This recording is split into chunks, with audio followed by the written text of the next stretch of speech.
बिस्मिल्लाहिर्रहमानिर्रहीम। अस्सलामुअलैकुम वरहमतुल्लाहि वबरकातुहू। उम्मीद करती हूँ कि आप सब खैरियत से होंगे। और आज बायोलॉजी की सीरीज में हमारा टॉपिक है इंट्रोडक्शन टू बायोएनर्जेटिक्स। तो इंट्रोडक्शन टू बायोएनर्जेटिक्स में हम पढ़ेंगे कि वे बायोएनर्जेटिक्स क्या होते हैं और इनमें क्या क्या चीज़ें इंक्लूड होती हैं और कैसे एनर्जी कन्वेयन होती है और कैसे एनर्जी ट्रांसफ़र होती है और एनर्जी प्रोडक्शन होती कैसे है। तो चलिए हम इसको स्टार्ट कर लेते हैं। फर्स्ट ऑफ ऑल हमारे पास बायोएनर्जेटिक्स। बायोएनर्जेटिक्स क्या होती हैं, इसकी बेसिक्स को समझ लेते हैं। Bioenergetics is the quantity study और quantitative study of energy relationships and energy conversion in biological systems. जितने भी बायोलॉजिकल सिस्टम्स हैं, जितने भी बायोलॉजिकल प्रोसेसेस हो रहे हैं, उसमें बायोएनर्जेटिक्स कहते हैं। हमारे पास क्वांटिटेटिव स्टडी होती है एनर्जी रिलेशनशिप की और एनर्जी कन्वर्जन की। यानी कि हमारे पास जितनी भी एनर्जी होती है, जितने भी हमारे पास क्वांटिटेटिव स्टडी होती है एनर्जी को कन्वर्ट करने की या एनर्जी के रिलेशनशिप को स्टडी करने की, उसको हम कहते हैं बायोएनर्जेटिक्स। नेक्स्ट है biological energy transformations obey the laws of thermodynamics. Biological energy transformation जो है, ये ओबे करती है थर्मोडायनेमिक्स के लॉ को। Therm mean heat and dynamics mean process या फिर वर्क कह सकते हैं हम, या फिर स्टडी कह सकते हैं, या फिर उसका नॉलेज कह सकते हैं। मतलब जो भी ट्रांसफॉर्मेशन होती है जो कि ओबे करती है थर्मोडायनेमिक के लॉ को।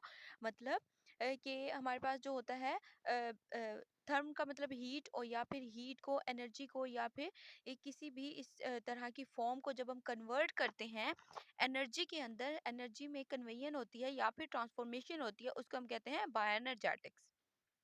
तो ये थे हमारे पास बायोएनर्जेटिक्स। नेक्स्ट देख लेते हैं कि हमारे पास जो है रेस्पिरेशन क्या होती है।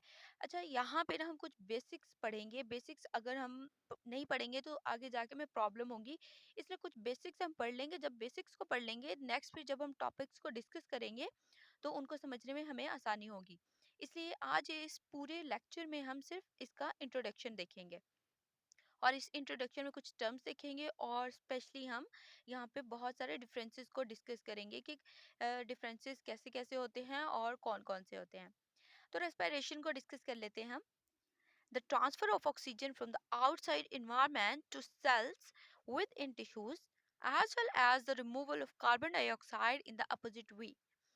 मतलब हमारे पास जो ट्रांसफर ऑफ ऑक्सीजन है, ऑक्सीजन ट्रांसफर होगी आउटसाइड इन्वायरमेंट से, एक्सटर्नल इन्वायरमेंट से सेल्स के अंदर, टिश्यूज के सेल्स के अंदर, और कार्बन डाइऑक्साइड जो है वो रिमूव होगी टिश्यूज और सेल्स से टू द एक्सटर्नल इन्वायरमेंट। यानी कि ऑक्सीजन एंटर होगी और कार्बन डाइऑक्साइड एग्जिट करेगी, या फिर एक्सलेशन होगी उसकी। तो उसको हम कहेंगे रेस्पिरेशन का process. It's a biological reaction that takes place within the cells of living organism. ये एक बायोलॉजिकल प्रोसेस है जो कि लिविंग ऑर्गेनिजम्स के सेल्स के अंदर होता है। तो इसको कहते हैं रेस्पिरेशन का प्रोसेस। नेक्स्ट हमारे पास कि रेस्पिरेशन कितने टाइप्स की होती है। रेस्पिरेशन बेसिकली दो टाइप्स की होती है। एक है एक्सटर्नल रेस्पिरेशन, सेकेंड है इंटरनल रेस्पिरेशन। एक्सटर्नल रेस्पिरेशन में क्या होता है, involves both bringing air into the lungs that is inhalation and releasing air to the atmosphere that is exhalation. इसमें इनहेलेशन भी होती है, एक्सहेलेशन एक्सहेलेशन भी होती है। अगर एयर लंग्स के अंदर जाती है तो उसे कहते हैं इनहेलेशन, इनहेल करना किसी भी चीज को या फिर एयर को इनहेल करना, उसको कहते हैं inhalation. And releasing air to atmosphere, और अगर वही एयर एक्सहेल की जाए इन्वायरमेंट के अंदर या फिर टू द एटमॉस्फेयर, उसको कहेंगे एक्सहेलेशन। नेक्स्ट है इंटरनल रेस्पिरेशन।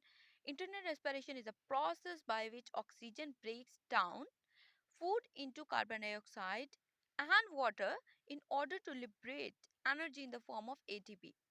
इंटरनल रेस्पिरेशन एक ऐसा प्रोसेस है जिसमें ऑक्सीजन की ब्रेकडाउन होती है, और ब्रेकडाउन होती है, और फूड जो है ये सॉरी, ये ऑक्सीजन की ब्रेकडाउन होती है, और जो कार्बन डाइऑक्साइड है उसकी प्रोडक्शन होती है। मतलब कि ऑक्सीजन की ब्रेकडाउन होके कार्बन डाइऑक्साइड बनती है। और क्या होता है, वाटर जो है, वाटर क्या करता है, water as a by product use होता है, और वाटर अपना रोल प्ले करता है एटीपी की फॉर्मेशन के लिए। इसका रिएक्शन हम नेक्स्ट पढ़ेंगे कि oxygen, carbon dioxide and water मिलके कौन सा रिएक्शन करते हैं और उस प्रोसेस को हम क्या कहते हैं। नेक्स्ट है हमारे पास internal respiration is also known as cellular respiration as it occurs inside the living cells. क्योंकि इंटरनल रेस्पिरेशन सेल्स के अंदर होती है इसलिए इसको सेलुलर रेस्पिरेशन भी कहते हैं। और एक्सटर्नल रेस्पिरेशन को बेसिकली ब्रीदिंग भी कहा जाता है।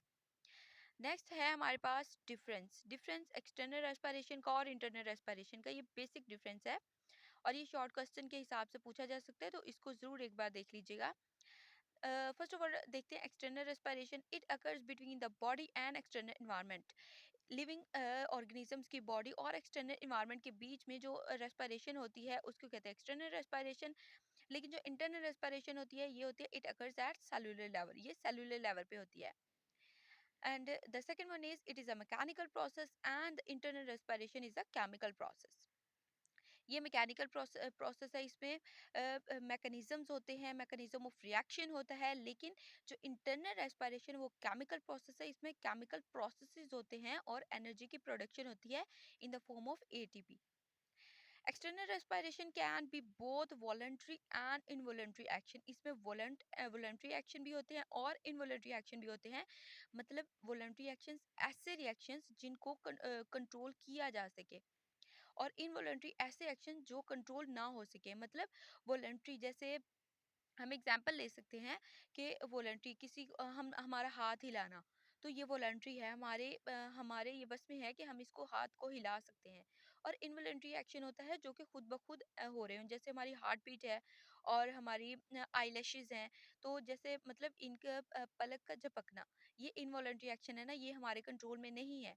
लेकिन हमें फिजिकली चलना फिरना उठना बैठना ये सब हमारे बस में है, तो ये हमारे वॉलंटरी एक्शंस है। और लेकिन जो इंटरनल रेस्पिरेशन होती है ये वॉलंटरी इनवॉलंटरी होती है। मतलब ये कंट्रोलेबल नहीं होती, ये खुद ब खुद रिएक्शंस एक्शंस हो रहे होते हैं। External respiration can never occur in the absence of oxygen. अगर ऑक्सीजन नहीं होगी तो एक्सटर्नल रेस्पिरेशन नहीं होगी। And the internal respiration can occasion occurs in the absence of oxygen. लेकिन इंटरनल रेस्पिरेशन भी ऑक्सीजन के बगैर नहीं होती, लेकिन ओकेजनली ये हो सकती है, इसका प्रोसेस हो सकता है in the absence of oxygen.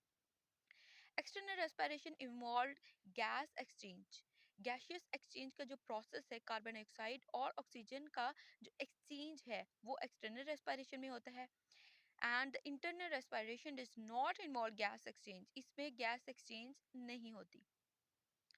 Next है एक्सटर्नल रेस्पिरेशन में क्या होता है, oxygen combines with haemoglobin to form oxy haemoglobin.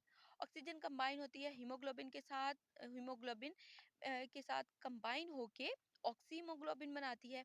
लेकिन जो इंटरनल रेस्पिरेशन है इसमें क्या होता है, प्रोटॉन्स कंबाइन होते हैं ऑक्सीजन के साथ और वाटर बनाते हैं। ये तो हमारे पास कुछ बेसिक डिफरेंस एक्सटर्नल और इंटरनल रेस्पिरेशन का। नेक्स्ट हमारे पास कुछ differences breathing, external respiration, internal respiration and cellular respiration. ये भी बेसिक डिफरेंस है, ये भी शॉर्ट क्वेश्चन में के हिसाब से बहुत इंपॉर्टेंट है, शॉर्ट क्वेश्चन में पूछ सकते हैं, तो इसको भी देख लीजिएगा। ब्रीदिंग क्या होती है, movement of air into and out of the lungs. Lungs के अंदर हवा का जाना और बाहर आना, इसको कहते हैं ब्रीदिंग, मतलब सांस लेने का अमल जो है। नेक्स्ट है external respiration. Exchange of gases होती है जैसे ऑक्सीजन और carbon dioxide between air and blood, तो इसको हम कहते हैं एक्सटर्नल रेस्पिरेशन। इंटरनल रेस्पिरेशन क्या होती है, exchange of oxygen carbon dioxide between blood and tissue fluid. ये बॉडी के अंदर ही हो रही है, किसके बीच में, ब्लड और टिश्यू फ्लूइड्स के बीच में। Next is cellular respiration, the process which produces ATP in mitochondria requires oxygen and release carbon dioxide. Cellular respiration जो कि सेल्स में होती है, ये जो कि सेलुलर लेवल पे होती है, वो क्या होती है, उसमें एटीपी की प्रोडक्शन होती है इन इन द माइटोकॉन्ड्रिया। माइटोकॉन्ड्रिया के अंदर एटीपी प्रोड्यूस होती है और इसमें ऑक्सीजन और कार्बन डाइऑक्साइड दोनों रिक्वायर होते हैं। ऑक्सीजन रिक्वायर होती है इसके मतलब एंट्रेंस के लिए या फिर इसकी इनहेलेशन के लिए, और एक्सहेलेशन के लिए कार्बन डाइऑक्साइड भी रिक्वायर होती है।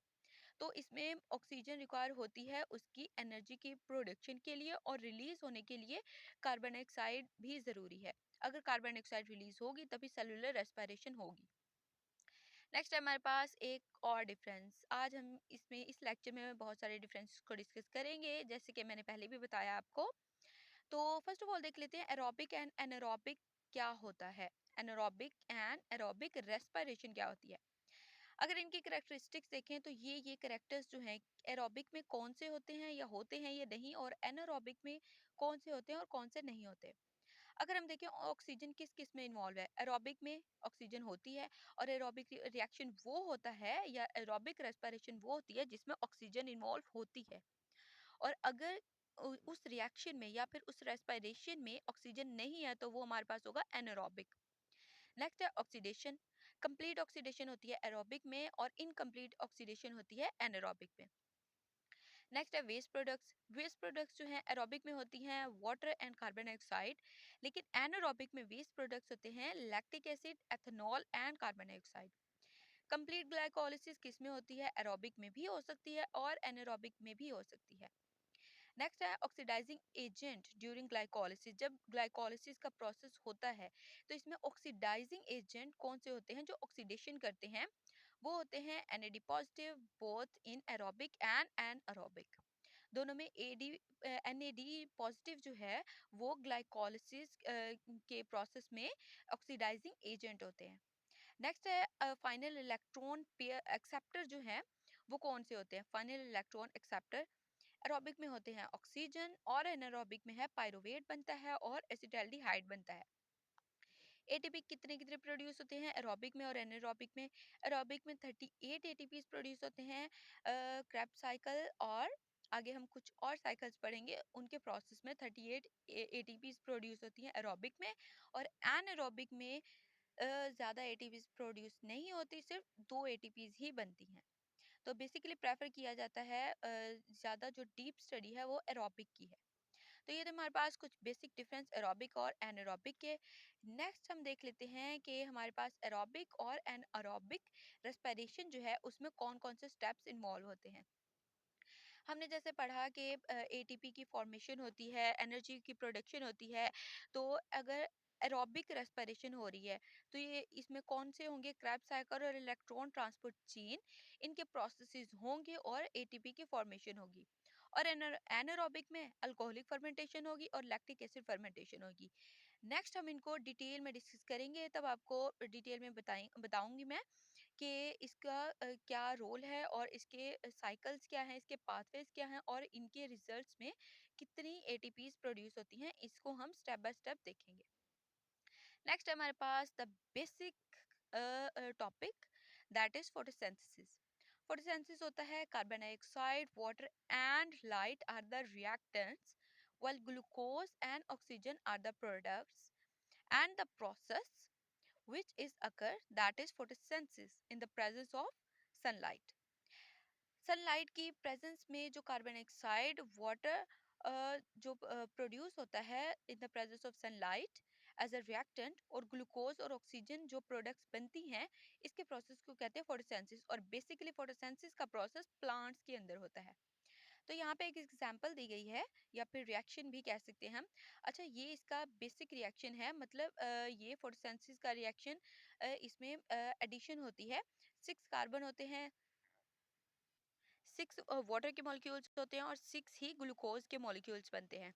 तो इस रिएक्शन को आगे हम स्टडी करेंगे, लेकिन आपको समझाने के लिए यहाँ पे लिखा गया है कि कार्बन डाइऑक्साइड और वाटर मिलकर इन the presence of sunlight glucose की फॉर्मेशन करते हैं, और oxygen in the form of oxygen जो है in the form of energy ये बनती है। मतलब ऑक्सीजन भी बनती है, ये हमारे पास क्या होते हैं, ये हमारे पास प्रोडक्ट्स होती हैं। यहाँ पे जो है ग्लूकोज है वो हमारे पास बेसिक कंपोनेंट है जो कि एटीपी की फॉर्मेशन में हेल्प करता है। तो ये था हमारे पास फोटोसिंथेसिस का प्रोसेस। नेक्स्ट हमारे पास मेटाबॉलिज्म। मेटाबॉलिज्म क्या होता है। Metabolism is balancing act involving two kinds of activities that go on at the same time. Metabolism है बैलेंस, या फिर मेटाबॉलिज्म होता है ब्रेकिंग ऑफ फूड। मतलब जो भी फूड हम लेते हैं तो वो एक प्रोसेस के थ्रू उसकी मेटाबोलाइजेशन होती है, उसकी ब्रेकडाउन होती है, या फिर एनर्जी की फॉर्मेशन कैसे होती है, वो सारा हम पढ़ते हैं मेटाबॉलिज्म के प्रोसेस में। ये मेटाबॉलिज्म क्या करता है, building up body tissues and energy stores. ये क्या करता है, बॉडी टिश्यूज को बिल्डअप करता है, उसकी एनर्जी स्टोर करने में हेल्प करता है। उस प्रोसेस को कहते हैं anabolism, that is the part of metabolism. Next है, ये तो बनाते हैं ना बॉडी टिश्यूज को, तो इसको कहते हैं एनाबॉलिज्म। लेकिन जो ब्रेक डाउन करते हैं बॉडी टिश्यूज में, बॉडी टिश्यूज की, और एनर्जी स्टोर करते हैं, और ज्यादा फूड हासिल करने के लिए, या फिर ज्यादा एनर्जी के लिए, या फिर ज्यादा fuel for body functioning, body की फंक्शनिंग के लिए ज्यादा एनर्जी को यूटिलाइज करने के लिए ये कैटाबॉलिज्म करते हैं, ब्रेकिंग डाउन करते हैं बॉडी टिश्यूज की, और एनर्जी को स्टोर करते हैं। इसको कहते हैं catabolism. Cata mean break down.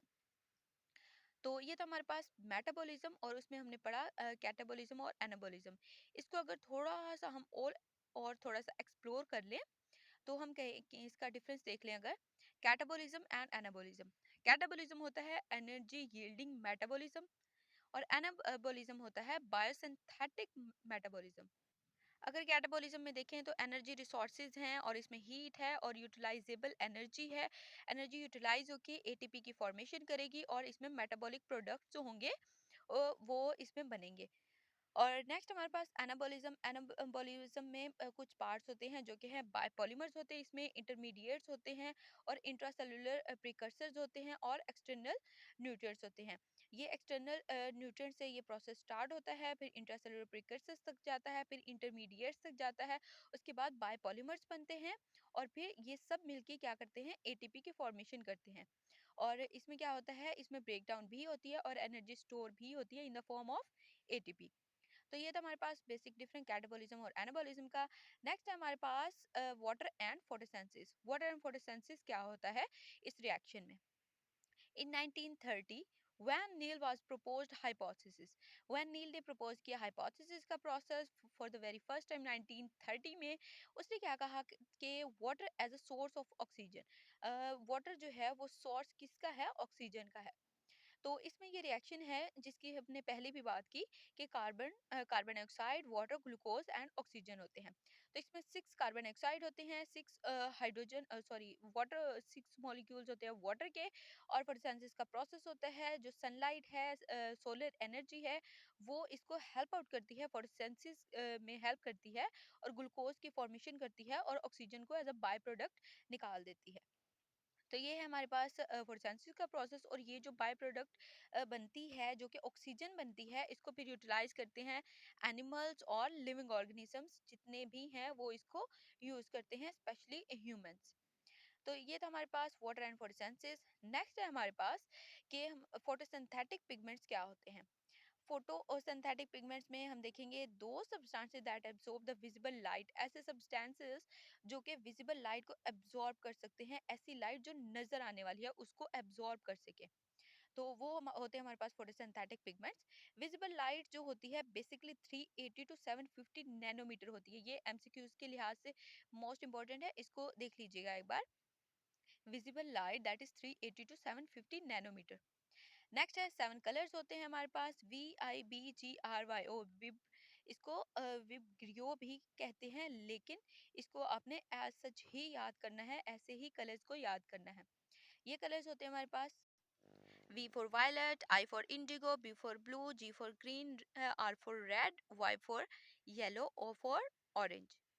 ये हमारे पास कुछ विजिबल लाइट के कलर्स हैं, और इनको एज सच ही याद करना है, और इसके सीक्वेंस को भी आपने नहीं इधर उधर करना।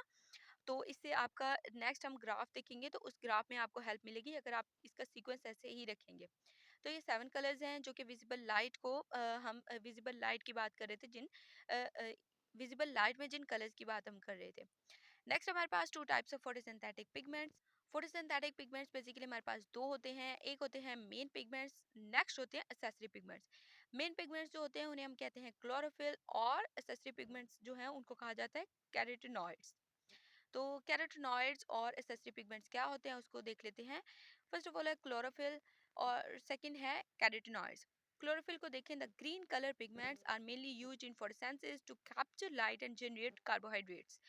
ये ग्रीन कलर के पिगमेंट्स होते हैं, और ये यूज होते हैं फोटोसिंथेसिस में, और ये लाइट को कैप्चर करके कार्बोहाइड्रेट्स की प्रोडक्शन करते हैं। और जो कैरोटीनॉइड्स हैं ऑन द अदर हैंड हम देखें, a group of yellow to red colour pigments that give characteristics colours to fruits and vegetables. और ये जो है yellow to red colour pigments होते हैं जो कि कलर देते हैं फ्रूट्स को या फिर वेजिटेबल्स को। जैसे हमारे पास कुछ ग्रीन वेजिटेबल्स होती हैं या फिर फ्लावर्स जो होते हैं ग्रीन और येलो जो होते हैं उनको हम कहते हैं कैरोटीनॉइड्स। नेक्स्ट है पिगमेंट्स कैसे होते हैं, इनमें क्लोरोफिल ए होता है, बी, सी एंड डी। और जेंथोफिल्स और कैरोटीन्स होते हैं कैरोटीनॉइड्स में। फिर नंबर ऑफ अच्छा, इसमें जेंथोफिल्स और कैरोटीनॉइड्स का क्या रोल है। कैरोटीन जो होती है वो रेड टू ऑरेंज कलर होती है, और जेंथोफिल जो है वो येलो ऑरेंज या फिर येलो टू ऑरेंज कलर की होती है। नेक्स्ट है number of classes. Number of classes कितनी होती है इनके पास, ये कौन सी होती हैं। इसमें क्लोरोफिल है कंटेन अ पोरफायरिन रिंग, इसमें पोरफायरिन रिंग होता है। और जो कैरोटीनॉइड्स हैं उसमें लॉन्ग कार्बन चेन होती है। दो इसमें क्या होते हैं, अ, दो स्मॉल कार्बन होते हैं और सिक्स कार्बन, सॉरी, इसमें दो चेन्स होती हैं जो कि जिसके साथ सिक्स कार्बन अटैच होते हैं। और कलर अगर देखें तो हमारे पास जो क्लोरोफिल है उसका ग्रीन कलर होता है, और जो कैरोटीनॉइड्स है उसका येलो, ऑरेंज या फिर रेड कलर होता है।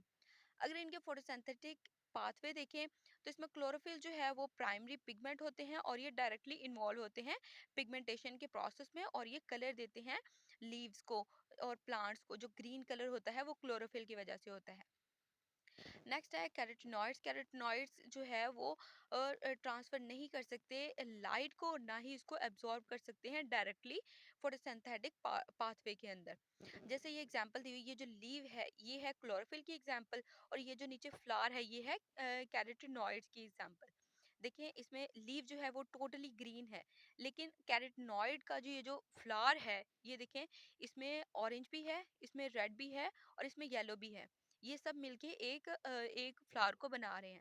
तो ये था हमारे पास बेसिक डिफरेंस क्लोरोफिल का और कैरोटीनॉइड्स का। नेक्स्ट है हमारे पास एब्जॉर्प्शन स्पेक्ट्रम। एब्जॉर्प्शन स्पेक्ट्रम क्या होता है, the instrument which is used to measure relative abilities of different pigments to absorb different wavelength of visible light। ये हमारे पास ऐसा इंस्ट्रूमेंट है जो कि रिलेटिव एबिलिटीज जो हैं डिफरेंट पिगमेंट्स की, उनको मैयर करने के लिए, उनकी वेवलेंथ को मैयर करने के लिए होता है कि हमने इन कलर्स की वेवलेंथ को, विजिबल लाइट जो है उसकी वेवलेंथ को मैयर कैसे करना है। इस ग्राफ में हम क्या करते होते हैं, हम रखते होते हैं एक साइड पे हम रखते होते हैं wavelength of light that is in nanometer, और नेक्स्ट है अमाउंट ऑफ लाइट एब्जॉर्ब्ड, कि कितनी अमाउंट ऑफ लाइट एब्जॉर्ब हुई है, और नेक्स्ट है वेवलेंथ कितनी बनती है इसकी नैनोमीटर के अंदर। तो यहाँ पे जो ग्रीन है, ग्रीन लाइन है, ये क्लोरोफिल बी को रिप्रेजेंट कर रही है। यहाँ पे जो येलो लाइन है क्लोरोफिल ए को रिप्रेजेंट कर रही है, और इसमें जो ऑरेंज येलो लाइन है वो कैरोटीनॉइड को रिप्रेजेंट कर रही है। यहाँ पे अगर देखें सबसे ज्यादा लाइट जो एब्जॉर्ब हो रही है वो क्लोरोफिल बी बी कर रहा है। उसके बाद जो लाइट एब्जॉर्ब हो रही है वो कैरोटीनॉइड्स कर रहे हैं, और उसके थोड़ा से डिफरेंस पे क्लोरोफिल ए है, दैट इज येलो कलर। तो ये है ग्राफ बेसिक हमारे पास एब्जॉर्प्शन एब्जॉर्प्शन स्पेक्ट्रम जिसको कहते हैं। और इस ग्राफ को हम क्या कहते हैं, the graph plotting absorption of different wavelength of visible light by pigments.